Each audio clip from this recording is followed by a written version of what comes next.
Welcome to another episode of Well Seasoned. My name is Brian Paulson. And you are? At Janos. Right on, baby. We're two retired chefs with over 100 years experience combined. Empty nesters who cook just about every night for each of our wives. Now we're cooking for two instead of 200, but we still think like restaurant chefs. We think about seasonality of ingredients, we think about the best ingredients that we can buy, and we also think about utilizing everything that's in our refrigerator. So with Well Seasoned, we want to appeal to cooking enthusiasts. We also want to appeal to people that might want to hear what it was like to spend 50 years in a professional kitchen. The ups and downs. All right, Ed, I want to know what ingredients you had to work with last night for dinner. I'm going to guess what you made. So I'm here in this consulting project, so I'm not at home, but I saw an interesting article in the New York Times, and it's Savoy cabbage. And so for the special at this consulting project, the vegetarian special, I used Savoy cabbage. I'm going to guess that you're in Michigan, you're cooking for country club people, and it's a vegetarian dish. I'm going to say you made like a stuffed cabbage with some sort of vegetable melange instead of like a gołąbki in Polish cooking. No meat, but you made like a lentil or some sort of melange vegetable grain in it, and you made like a Valentine out of cabbage. You know, I wish I would have made that because that sounds really good. So what I did, I Call me earlier next time, man. I saw this recipe in the New York Times, and it was cheesy roasted cabbage wedges, and the picture looked fantastic. So, Savoy cabbage, cut it into wedges, a Mornay sauce with some lemon juice and some Dijon mustard in it, and you brush the cabbage both sides with it, and you grate Parmesan cheese, and you bake it crisp, and it was really good. And then I served it over a barley risotto. I knew there'd be a grain in there somewhere. Yeah. So next time I'll call you earlier, though, because that was good. Yeah, right. Now, I'll give you some ideas. But, I like that because having a vegetable as the center of the plate item is it's healthy, as you know, but it's very popular with our current customer climate, Yeah. Guess what I made last night for dinner, Ed? I don't know. What did you have to use?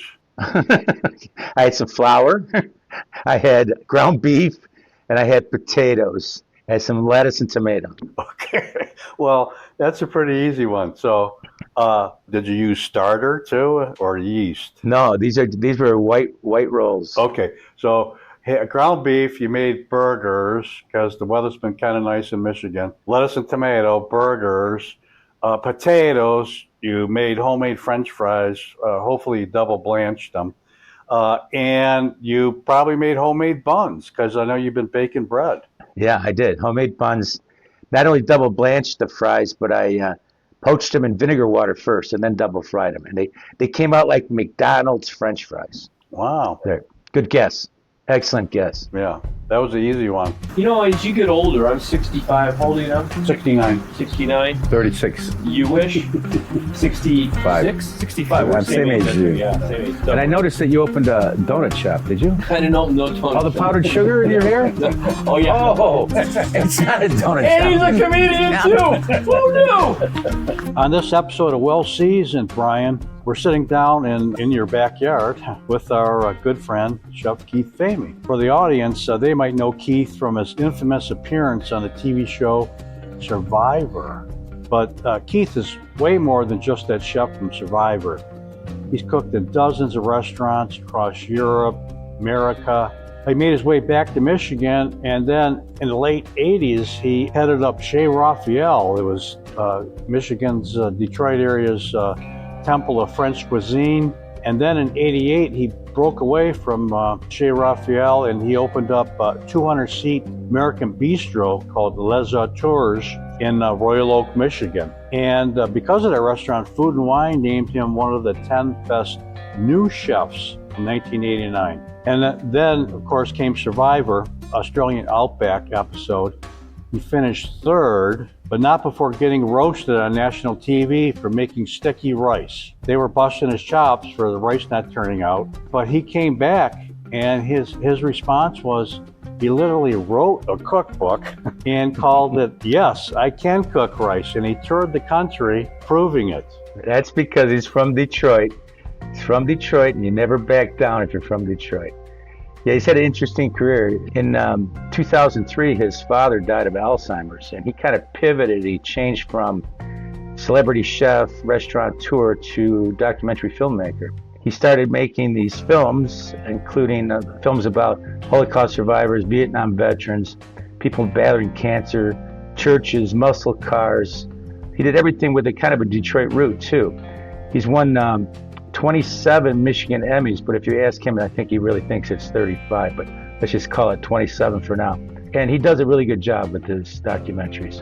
Yeah, he does. Yeah. So, hey, today we're going to talk to him. We're going to dive into his journey from celebrity chef to documentary filmmaker. What a transition, huh? And why he's now dedicated his life to telling the stories of people facing their greatest challenges. So we're here at Brian's house. It's a beautiful summer evening, and we have a special guest, our longtime friend, Keith Famie. Keith, so great to see you, man. Oh, good seeing you too. No, it's better to see you, man. It's always good to be seen. So Keith is a former chef and now a award-winning filmmaker. Yeah. So we were involved with Keith's latest project at Detroit, the City of Chefs, that you just won Michigan Emmy. That's so awesome, man. We won. The story couldn't take place without you or Brian. That's true.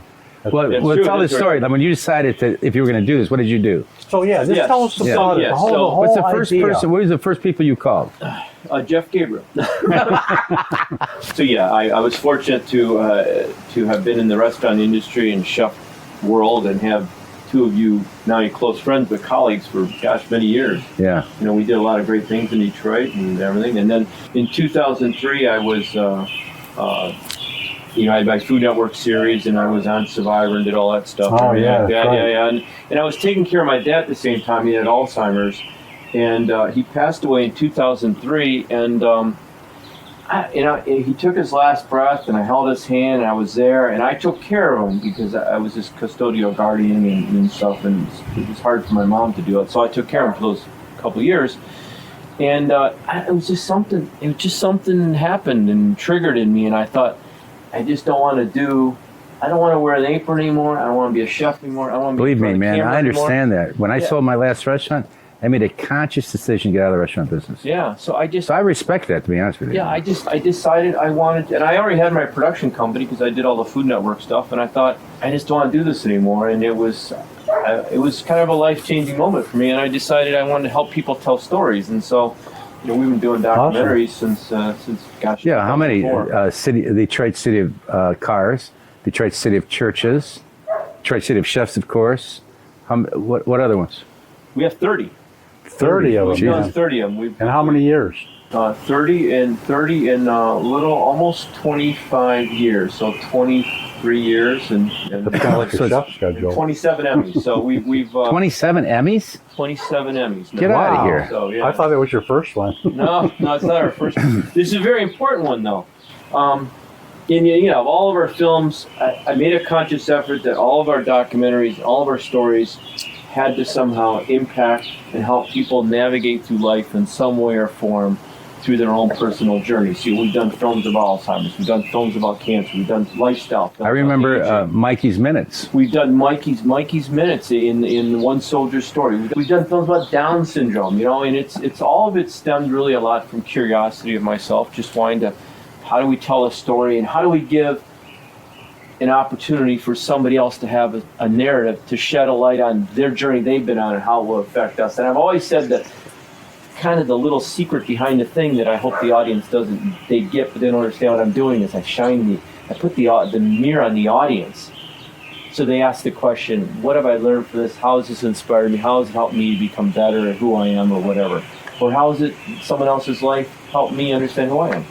So yeah, Detroit City of Chefs was always, from the moment I just started doing documentaries, I always felt it's a great, powerful story in Detroit to tell about our culinary heritage. Yeah. And it took me up until just 2 years, and of course I had this idea of doing Detroit City of Chefs and of course I reached out to you and Brian because not only are you guys my closest colleague, friends in the chef community, but you guys understand the significance of the story, and I just wanted to make sure both of you are on the same page with me that you felt that I could tell the story.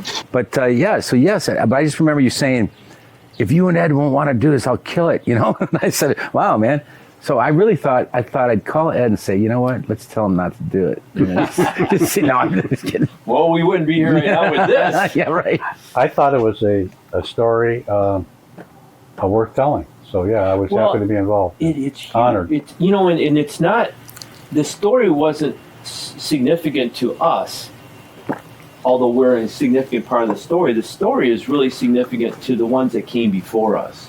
Yeah. Those early immigrants, the Miloses and the Yvonne Gills, and of course the Douglases and the Heinz Manguzer, and those individuals that came here during a time in Detroit's growth where it was driven by the automotive industry, and how they found an opportunity for them to shine within what they do and bringing from their own homeland their style of cooking and food and language. And it was more than just food. It was really about so much more that they brought to us. Yeah. Also, what was really interesting to me, the way you did the film so well, is that you showed what the marketplace was, and that the chef was not a chef star status. Like we were the first generation to garner attention, get our names in the paper. People came because of us. If we changed restaurants, they would follow us, customer base. When Milos and Heinz Manguzer and Yvonne Gill and Doug, they were still, Doug was a little more flamboyant. He was more well-spoken and stuff. But most of the chefs wouldn't speak well on camera or speak well to a reporter and get, and that kind of thing. There was a significant switch in history when the chef was invited to come out of the kitchen that created a celebrity type status, and there's no question we flourished in that time period. But we were lucky at that time. We were, but it still goes back to Milos and Douglas because I did this so much research on it. There was a pinnacle moment when Milos and Douglas and those others stepped out of the kitchen on behalf of charities, and all of a sudden the individuals that go to these charities and met these chefs, for the first time they were able to have a dialogue with a chef. And before that, it was always the maitre d', the chef just didn't come out of the kitchen. Yeah. So now all of a sudden, wow, this is what Milos looks like. This is what it sounds like. This is his mannerisms. And all of a sudden, there was this new level of respect and admiration for these culinary masters. Right. When they made their dining choices to spend their dollars, they would say, "Oh, remember that guy we met? It was that European guy. Let's go there." And then they would go to the restaurants, of course, and we met Milos last Sunday at Cranbrook. Do you think he'll come say hi? Yeah. He came out. Well, then they taught us that. Yeah. When that happened to me, when somebody would ask me, I would send them dessert or for free. I was so appreciative that they thought I was something, Right. So I gave them something free out of just like, God, thank you so much. And that really worked to my advantage because that community likes something for free. Right. And they came back, Yeah. It's like a coupon. You learned. And that business side of me always drove through, as you know, man. Entrepreneurial. Chefs are entrepreneurial and we're survivors by nature because we got to figure shit out. I'm sorry. That's all right. You can say shit. We got to figure shit out. And these it's hard to get people to your door on a regular, habitual basis. So you're always looking at finding ways to make sure the audience, in this case, our clientele, is going to come and eat. And it got to such a point. A story. I was at the Money Tree. I was in the kitchen, and the waiter came down and said, "Chef, there's a table of young ladies that said they met you last night." And you ran up the stairs. And no, and they want to talk to you. And I'm thinking, I didn't meet anybody last night. I'm trying to figure out. I was like, I met him last night. So I go out there and I go, "Hi, I'm Ed Janos." And they said, "You just want to say hello?" And they look at me, they're like, "You're not Ed Janos." I go, "I am Ed Janos." And they're like, "No, we met you at a party last night." Well, there was somebody that was saying that he was Ed Janos, that he was a chef, and they actually came to the Money Tree to talk to me again, and it wasn't me. I think they were a little disappointed. Well, I've got a worse story than that. We used to do these charity events, right? And we go there, and they gave us all chef coats. Well, Ed got there before me. He takes my chef coat and puts it on, right? So it says Brian Paulson. He goes, sets his table up, and he starts walking the dining, gets a glass of wine. Starts walking around like he's drunk. Goes up to women and say, "Hey, baby, how you doing?" And they say, "Oh, you're Brian Paulson, right?" And then he goes before the dinner. He goes and changes. I'm like, "Where's my jacket?" He gives me my jacket. Fine. At the end of the night, these women are walking by me like this, and I'm like, "What are you doing, man?" And that's a good friend. Listen, there were times, I never told you this, there were times when I would tell people I was at Janos, just so the girls would talk to me. Yeah. You wanted a date, you just said, "Hey, I'm at Janos." And they went, "Oh. Hi, I'm at Janos. Yeah. You made this transition into making documentaries, which you've done. You have taken subject matters that sometimes people don't want to talk about. Cancer, Alzheimer's, and you've opened the door. You've made people feel more comfortable about it. Yeah. And especially, what is life? What's the most important thing in life? I was having a discussion with Ed the other night. It's about, we are accomplished, blah, blah, blah, whatever. But where's your center? Where's your soul? And there's so many people in life that have trouble finding that. And you found it in your work. We found it in our work. But now you get to a point where you have your friends, your family. And I think your work is just really important. Thanks. I wanted to tell you that. I think that as human beings, and you guys get this, but unfortunately a lot of people I don't think get it. Or they get it when it's too late. You hear that, I woulda, coulda, shoulda. You're laying on the bed. Mm-hmm. There's two things in life that, and this is what I've learned doing all these documentaries. You have a chance to spend time with some really smart people that have navigated through complicated issues in life. And two things just to share with you. I was with a cardiologist, the head cardiologist at U of M. He was Bo Schembech, was cardiologist, and we were doing this whole thing about aging men and cardiovascular and stuff like that. And he says, listen, the most important thing in this case for anybody, but we're talking about, this was very specific about men, is keeping your world as large as you can for as long as you can. So what that means is that keep the world big, because eventually what does your world become? 4 walls and a bed. Everybody goes that route. Eventually it's 4 walls and a bed. How do you keep the world as big as you can and stay as relevant as you can for as long as you can? And that leads to healthy aging, both cognitively and physically. So that's really important. The other thing that, just my own thought, is that the dash on a tombstone. How you spend the time in your life and the impact you have on other people's lives is all that really matters. All this other bullshit. Not the day you're born, not the day you die. It's the dash between, it's right? What you've done in your life and the impact you've had on people and friends and the loved ones you've had. It's not the cars. It's not all the shit you buy. It's none of that. It's who have you impacted? Who have you taught? Who have you inspired? That's all that really matters. Because I agree. In the end of the day, when are you gone? When are you gone? When am I gone? When are you really gone? Well, you have to answer that. The answer is the last time someone speaks your name. Oh, yeah. That's when you're gone. That's when you're gone. So the point is, the impacts you have on other people's lives will carry on for generations if those impacts have had some. That's why you said this first documentary, the Detroit Shooting Stars, really impacted the first generation more than anybody. The Miloses, the Douglases, because you really put, and they are in the forefront, and they got the attention they deserved. And we are who we are because of that foundation. I think so many chefs, especially the older generation, didn't know how to retire. And as you know, I retired from teaching after 28 years, 50 years in the kitchen myself. I'm having the best time of my life. I know Ed's kind of semi-retired. He's still looking for work, which he should. He doesn't need the money. I mean, he doesn't need to do it. He wants to keep busy. But he stays relevant. But yeah, I get that. But I got 5 kids and I got 2 dogs that bother me all the time. I feel my relevance, and I see what you're saying, and it's good for your soul. As you get older, I'm 65. How old are you now? 69. 69. 36. You wish. 65. 65. We're I'm same age as you. Yeah, same age. Well, I think you're a couple of months older than me. Maybe. Yeah. So, and I noticed that you opened a donut shop. Did you? I didn't open no donut. All the powdered sugar in your hair? Oh yeah. Oh, it's not a donut and shop. he's a comedian too. Who knew?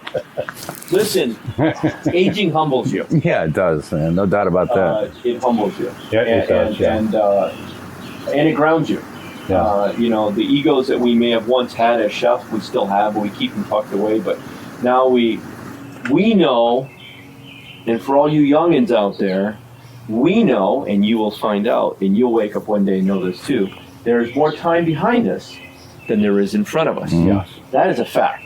Yeah. So now, for me, and I'm sure that both of you the same ways, you want to suck every ounce of marrow out of that bone of life that you can for as long as we possibly can do it. Yeah.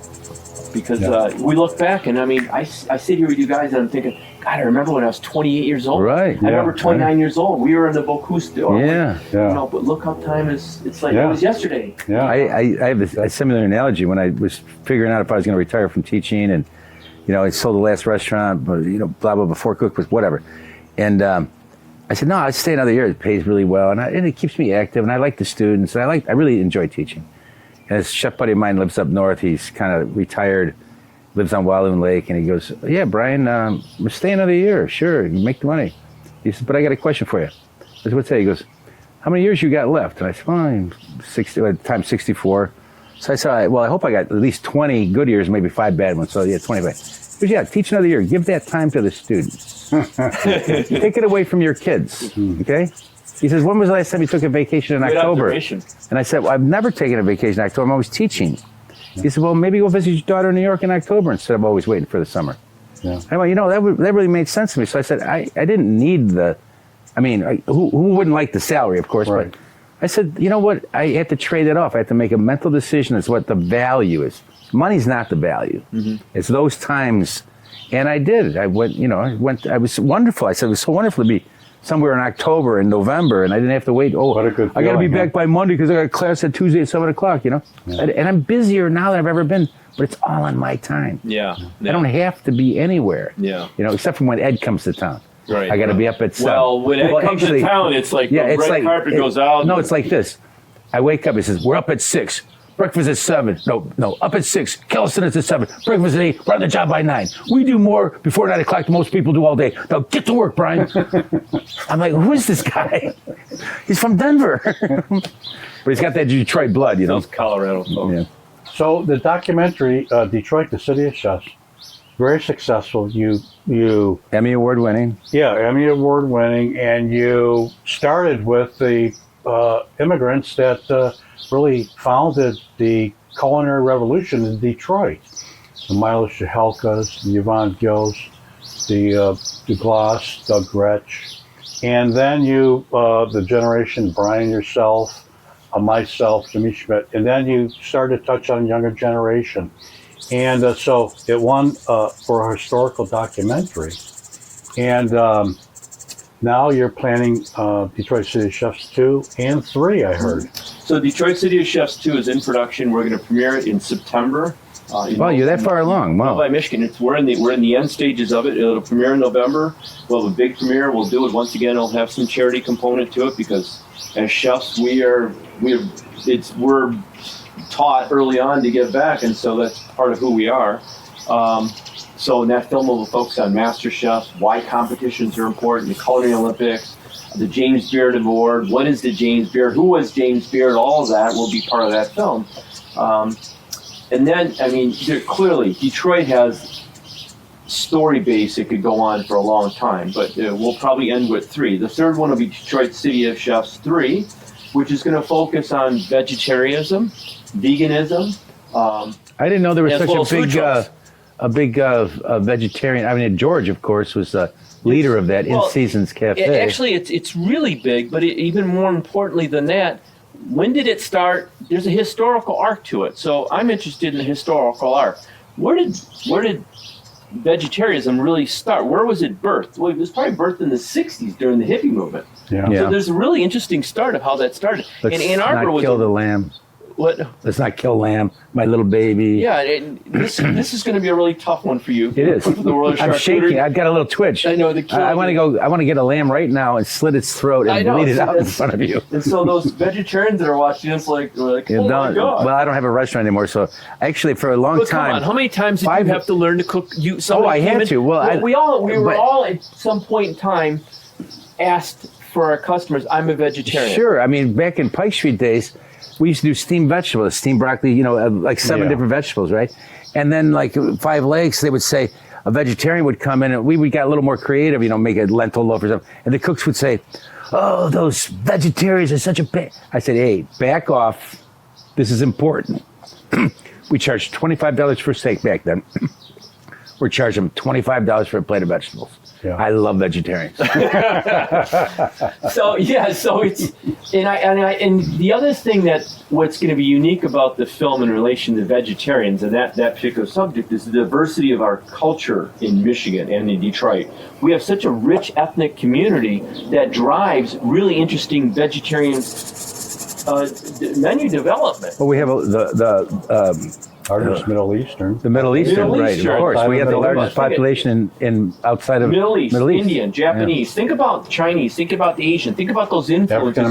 African American, absolutely. And then over in the last few years, but it started really in '90. I can remember '97 was my first introduction to veganism. So I was remember I was a chef. Of course, you guys remember I was a chef at Forte. And Prince was coming to town, and he was staying at the Townsend Hotel in Michigan, not far from Forte. Which a couple blocks, right? Yeah. And there people called me and said, Prince is coming to town, and we want to send the band over after the concert and him to have dinner at 1 o'clock in the morning. Great, that would be great. He's a vegan. We need you to create a menu for us and send it to us for him to approve. Mm-hmm. Oh shit, I know nothing about vegan. I had no clue. I was lost. And back, '97, was there even internet back then? I don't think so. You're thinking vegetarian, but vegan. It's totally right. Yeah. I had to really try to figure this thing out. And I sent a menu and it got approved. And he ended up not showing up at the restaurant, but I ended up delivering his food to him at 2 o'clock in the morning at a suite in the Townsend Hotel. Oh, wow. And I set up this whole display of food, and he ate it, and he seemed to love it. Did you say, why are you eating so late? No, and the answer was he was doing back then, wasn't a podcast. It was back in the late 90s. It was, I don't know what it was, but he was able to online talk with his fans around the country. He was on some kind of like a live feed. Satellite or something. Something, yeah. Forum? Yeah, or something. Yeah. But he answered the door, purple, tight shoes and everything. Small guy, big personality, really nice and everything. It was really cool. That's cool. But the point is, so veganism, I think, is unique in the sense of learning to understand it, but it's really prevalent now.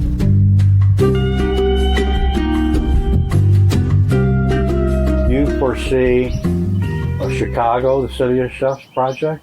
Not me, man. And raising money. I would love to do a series across the country, and but the raising money for these productions are these are City of Chefs. First one was $500,000 to produce that. How much time do you spend raising money versus production and more than creative? I wish I could. It's really complicated. Because Keith, next time you need a check, just call me. I need a check for the chefs too. How much? 20 grand would be great. 10 I'll take 5. Let me ask Julia. I'll take any. Let me ask my wife. A day of production, so a day in the field with camera crews and stuff, you'll spend $2,500 really simply with lights, camera crews, and all that stuff, and the rentals. How many of those did we do? Yeah. You know what I'm saying? Yeah. I know we filmed like 70 people for Chefs Chefs One, and so as a businessman, Brian is an extraordinary businessman. He would have looked at my business model and say, "Don't do it. You're wrong. What are you doing? This is the crazy." First off, Brian was in charge. I probably wouldn't have been able to do it because a lot. No, you would have done it in 18 days, come in under budget, and made money. Right, exactly. But it wouldn't have been as beautiful and artistic as what you did. It would. The point is that I wear two hats. I have to wear a hat of the business individual, director individual, and I have to be the creative. So a lot of times creative and business fight, and usually creative wins out because creative says, listen, business, relax, we'll figure it out later. Actually, creative says, I'm going to get up and walk away from here. We're not going to have anything. And business says, we don't have anything. We better get something because we already got money invested, right? Yeah. Like, the first 2.5 minutes of the film with these puppets, it took the team that did these at CCS 19 weeks. To shoot that 2.5 minutes? To get that animation. That's 19 weeks? 19 weeks. Wow. And we have almost $30,000 into that first 2.5 minutes of the film. And so here's what happened. When I pitched this idea to everybody, I had this idea of these clay animation chefs coming to life. everybody, from my wife down to everybody that I work with said, you're out of your mind, there's something wrong with you. And I said, no, chefs are whimsical. And so when I called you and Gabriel, and I said, listen, I got this idea. You guys are love it. Yes. Yeah. I knew it. And so for me, and I do this at all of our We didn't films. know how much it cost to do it. Right, If you yeah. would have told us that, you would have said, maybe we should throttle it back. But you didn't tell us that part. You know. The point is that I do that with all of our stories, but I find it really important. I'm not a filmmaker that will go and do a documentary and then invite everybody and say, I hope you liked it. I brought you along on the journey. Oh, yeah, you did. I needed you and Jeff and Chef Chris at school. I needed you guys to be a part of the journey to make sure I was hitting the marks. Yeah. You know, you did. that's really You did good. important. So your documentary, I just wish would have had time to explore what the different chefs brought to the culinary scene. We know that Milos brought the classical training, European training. Yvonne Gill, of course, was classically trained. She brought a different pastry perspective, a little more skill set in the pastries, but also I think she brought marketing. She was very smart on marketing. And then Douglas brought, that flamboyancy and showmanship. Yeah. So, and then what I've always respected, Brian, besides being a solid cook, he brought a entrepreneurial perspective to the restaurant and prided himself not only being a chef, being a businessman. Great businessman. You brought You got to make money, not man. a flamboyancy like Douglas, but a showmanship. The salmon. You were creative, creative. Like Les Auteurs, you had helium balloons when people were in line waiting. They had the number with the helium balloons. But, starting at Chez Raphael and the paintings on the plates and stuff like that, and so you brought that. What do you think? What did Jimmy Schmidt bring to the scene? What did national Janos attention. bring to the scene? Yeah. I think the uniqueness of every chef that we have in our community had a unique repertoire of not only style of cooking, but a repertoire of life that they instilled within their life. Chefs by nature, restaurant chefs by nature, are 110% all in. There isn't, and they are through passion and they are through their work, but they are through survival. So you're either in it or you're not in it. And if you're in it, then you're in it 24/7, and you're constantly thinking about how you can move things forward, make things better, whatever. And then at the same time, you're managing staff. How do you inspire staff? How do you engage the audience, which is either the media or the guests and stuff. So every chef, I think, and even to this day, our community today, they all bring something different to the table from their own life themselves. But chefs are all in, so they use every tool in the box. And trust me, every chef that we've talked to, from Jeff Gabriel to the younger generation, yourself, and everyone talks about, because that's going to be the next question, is what does it take to be successful? What is the advice for the younger generation? And the word passion always comes up. And so we're going to end on that. And Keith, what can you recommend to the younger generation, someone that's thinking of entering the culinary field? What advice would you give? Yeah. First of all, you got to be humble. This is not about you. It's about what you can gain from being in an environment that can better and build your repertoire, and then tenacity and grit. And if you really want to make it in the restaurant industry chef world, even to this day, I know things have changed in the workforce and stuff like that. If you got to be at work at 8 o'clock, you're there at 7:45. If you got to leave, if you're leaving at 6, you're there at 6:30. I mean, it's just, these are just things that, and you're not doing it just to show. You're doing it because you're setting a precedence of who you are. Perception is truth. People perceive you on how you react and how you relate to things and how you are in an environment, how you are with other individuals. And the other thing too is thick skin. Let shit roll off your shoulders, man. Don't take things personal. And you so well articulated that about Milos in your younger years in the restaurant, where he was so what seemed cruel and belittling, but you said, I didn't take it personal. I was listening to the message of what he didn't like. Not I that he heard didn't like me. when he was yelling. I didn't hear the yelling. I heard something was wrong. That's what I heard. Yeah. When he's like, but whatever, I'd say, okay, this is not good. So what do we do to make him go, okay, because no nuke, we used to say in the kitchen, no nukes is good nukes, So if he wasn't like upset, then we were doing it right. Yeah. So when he calmed down, then you just kept, okay, this is how he wants us to make the satay, This is how we're doing this, So thick skin, and an attitude of like, don't take things personal, and That's good advice. I like that. and reach into your grit bag and throw it on the table and use it every day. Don't be. Hey. Why? Nothing irritates me more than people that whine about things in life. Well, In the chef community, in the chef world that we grew up in, and you guys, I know this, all of our, including Gabriel, we have a low tolerance for people that whine about shit. Yeah. Anything in life. Forget about quick, just like whining in general. You're like, Doesn't why? do any good anyway. yeah. So, hey, Keith, thanks so much for coming and talking to Brian and myself, and congratulations again on the Michigan Emmy. Our Emmy. Well deserved, and good luck on the next projects that you're doing, man. Thank you. Well, I'm honored to be here. I agree, and thank you so much.